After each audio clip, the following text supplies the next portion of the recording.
Hello again. This is Roy from the TB Ferguson Museum, where with another Throwback Thursday, where I go back 100 years ago in time to 1926, and I read from a Watonga Republican newspaper, and we see what was happening in and around Watonga and Blaine County at that time.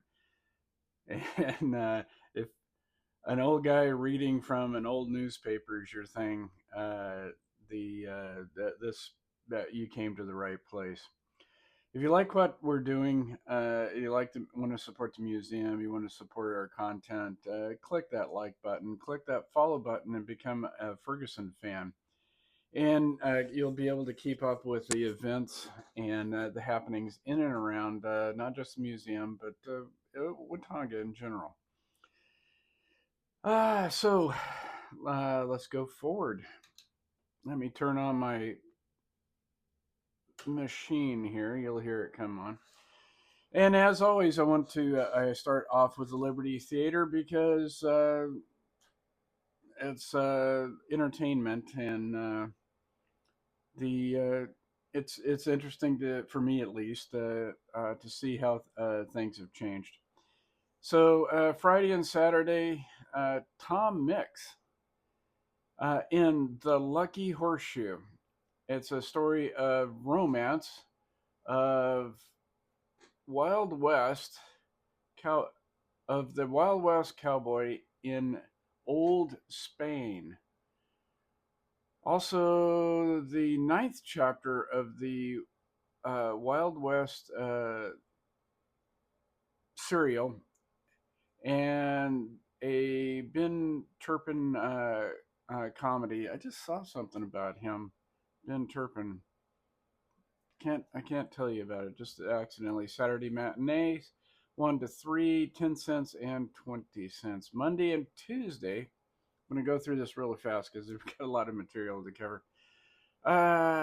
We got Richard Talmadge in The Fighting Demon. Another Talmadge stunt picture full of thrills and laughs. Also a comedy. Wednesday, we've got WM Fox's special, Lightning. And I believe that's the founder of Fox Studios, WM Fox. A big American drama from the world's greatest stage play. Also, news and Aesop's Fables. All right, so this is the first time I've seen this. Okay, it may have been there and I just missed it, but we got a report uh, of who to live or how radio reception is happening around Watonga. This is the first time I've seen this. Uh, and these are programs enjoyed by radio listeners this past week by a CES. I'm not sure who CES is, but Mrs. J.K. Fritz reports extra good reception on their set built by Aura Fretz. Having held CZE Old Mexico.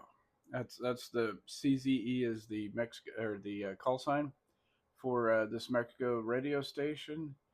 Uh, Also Pasadena and Hollywood, or Hollywood and Los Angeles, California.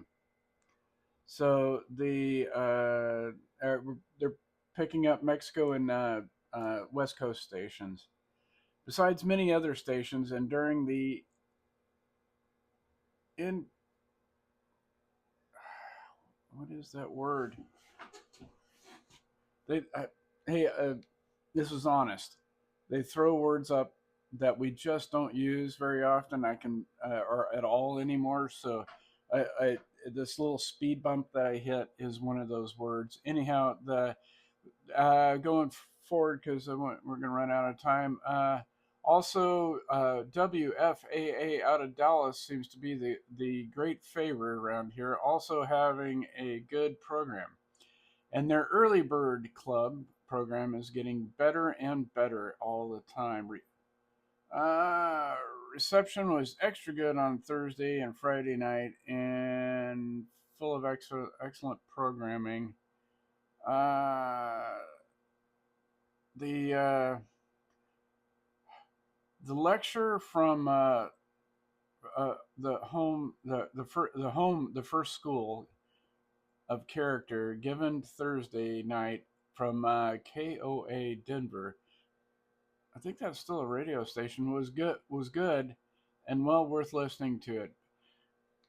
Here's I'm gonna last radio station. And I want to, and then we go on. Just imagine this happened nowadays. PWX out of Havana, Cuba, had another excellent program Friday night. It was a different world back then. So let's go. I'm gonna have to skip over again all kinds of uh,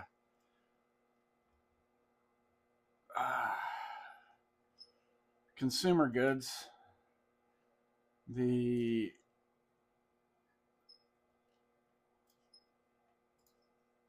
to get to the front page because you got a really a couple of interesting things.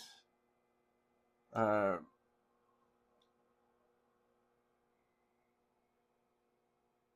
what am I looking at here? Not too far.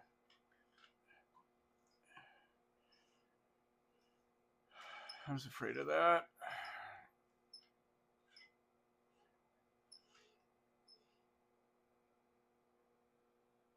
There we go. So going on to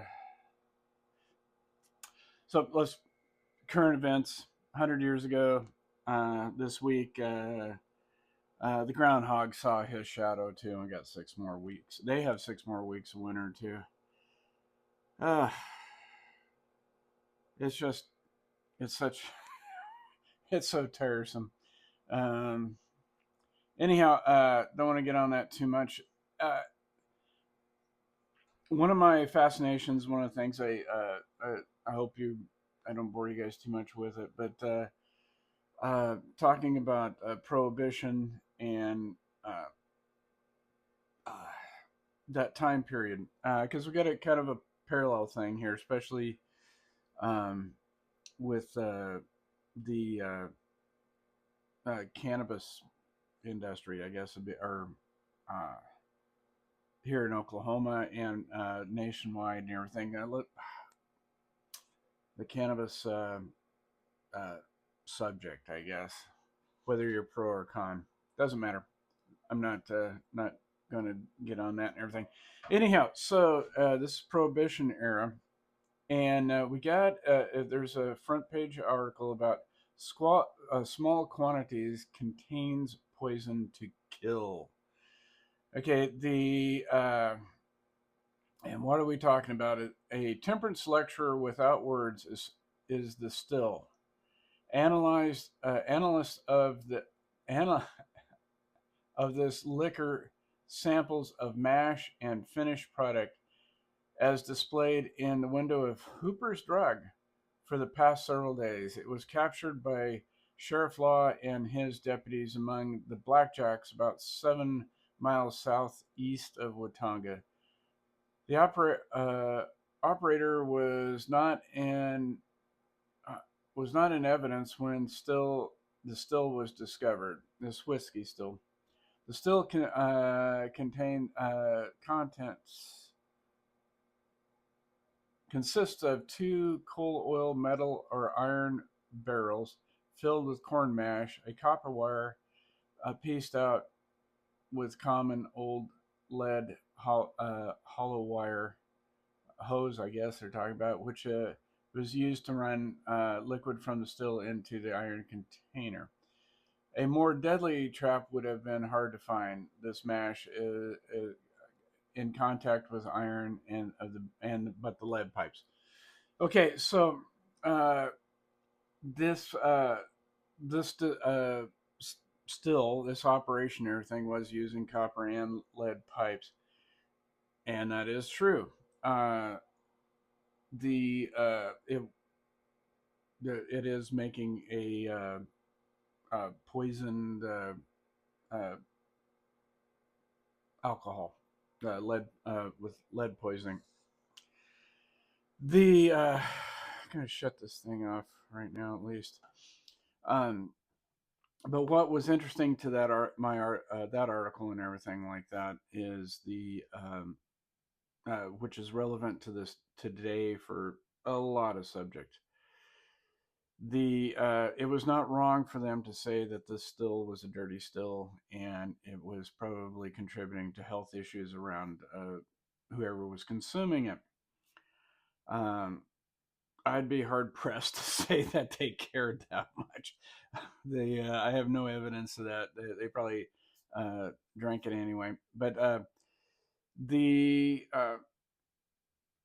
what's relevant to me and what I want to really talk about right now is we got plenty of time. Is uh, the use of emotional or scare tactics on this, and we have that today. And it's important to have some or to develop a base of critical thinking where you can discern what is being presented in an emotional or in a scare manner, and develop your own thoughts and your own uh, opinions of these things, and not be scared or shamed, because there was some shaming going on, and we didn't get into that. It's the same thing that happens today in media. It was happening back then, and it happens even more so now because it happens now in magnitude because it works, and it's just going to continue. So uh, develop a level. What we should learn from this is to learn the skills to discern and filter how the information comes from the media, what's being presented to us through, and draw our own conclusions on any of this stuff. I'm just using uh, the Prohibition era as an example because it is something that's been trapped in a bottle. It's not going to change. Uh, we can look at it, we can study it, and we can draw our own conclusions for it. Was this alcohol bad for people? Yes. But do we need to have scare or emotional tactics to express that? That's a big debate. Anyhow, this is Roy with another Throwback Thursday, and until next week, take care of yourselves and be kind to one another.